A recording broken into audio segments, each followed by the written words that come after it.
তুমি কি ঈশ্বরকে ভালোবাসো নাকি শুধুই তাঁর কাছ থেকে কিছু চাও? গুরুদেব শ্রী স্বরূপানন্দ ব্রহ্মচারী বলছেন, তুমি ঈশ্বরকে নিঃশর্তভাবে ভালোবাসো। ভগবদ্ গীতার উক্তি বলছে যে লেনদেন নয়।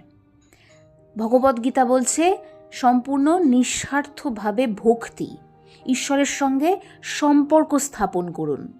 যদি ভালোবাসা শর্ত সাপেক্ষ হয় তবে তা বাণিজ্য।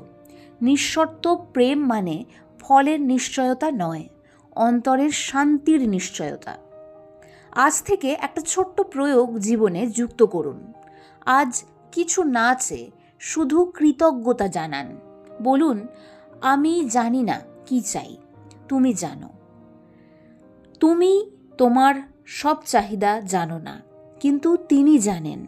নিঃশর্তভাবে তাই তাকে ভালোবাসো। দেখবে ইচ্ছা পূরণের চেয়েও বড় কিছু পাবে, অন্তরের মুক্তি।